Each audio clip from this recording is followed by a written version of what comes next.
niyo, Kuya Will, 2 beses po akong nabiyuda. 4 po yung aking mga anak, pero po lahat po sila ay napatapos ko sa aking pagpupursige sa pananahi. Hindi ko po ikinakahiya yan. Yung aking kumpong panganay ay criminology graduate. Chief of police po siya sa Kuyo sa amin. Yung pangalawa po, civil engineer, kaya lang sinamang palad sa 28 years old. Namatay po siya sa isang cancer. Yung pong pangatlo, tapos din po ng criminology graduate cum laude. Ngayon po ay nasa Boston, Texas. At yun pong bunso ay si Jessica. Yun po ay isang guro sa Puerto Princesa, Palawan. Wow. Yun po ang lahat ng tagumpay ko. What an achievement, Nanay Lina.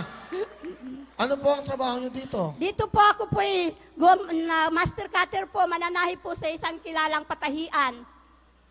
Ngayon o, isipin nyo na meron na kayong isang chief of police na anak Apo. sa inyong lugar. Kayo Apo. po lahat ang nagpaaral dito. Apo, Will, ako po.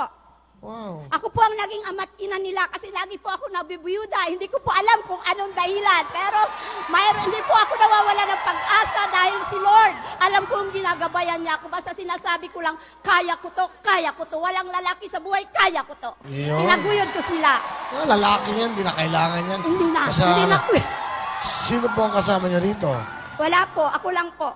Naglakas kayo ng loob pumunta dito sa ibang bansa para lang sa mga... Para po sa mga anak ko. Kasi nga po noon, hindi pa po tapos yung 2. So, kailangan ko po silang ibalikat dahil ako pong ama't ina nila. Kailan nyo ba balak umuwi sa atin? Sa totoo po, Kuya Will, balak ko na pong umuwi. Pero dahil nga po hindi pa po ako payagan ng amo ko, hindi ko pa alam kung kailan po ako makakauwi. Dahil nga po, mahirap po pag napagkatiwalaan po tayo, hindi po tayo agad-agad binibitawan ng ating ng amo po natin. Dahil sa pagtitiwala nila, pag nakiusap sila sa atin, o pagsasalita lang ng konti, parang hindi na rin natin magawang umuwi dahil pamilya na rin panturing ko sa aking amo. Nanay, tanong ko lang, saan kayo napaayos ng buhok? Wala po. Wala, Kuya Will. Ako na lang. Para kay si Mona Lisa, ha? Nanay, pinapasahan. May gustong bumati sa inyo. Ito po, panoodin niyo po.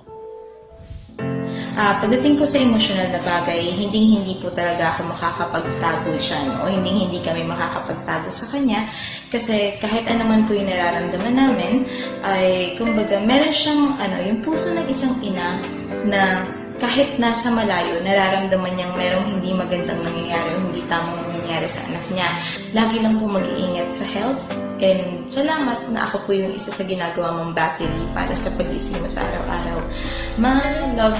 Love po kita. And alam ko makikita kita soon. Magkikita na tayo soon.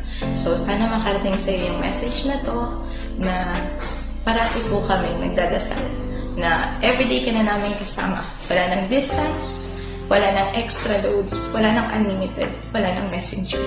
Kasi nandito ka na. Love you, Ma. We love you. Ano gusto sabihin? Jing, okay lang na basta lagi ka lang anak malakas ang loob mo. Kahit nag-iisa ka sa bahay, basta iisipin mo lagi, katabi mo si nanay. Lagi mong katabi si nanay o na lagi dyan si Lord. Lagi ka lang magdadasal anak. Darating ang panahon, makakasama rin tayo nung hindi na tayo maghihiwalay. Ingat lang, nak.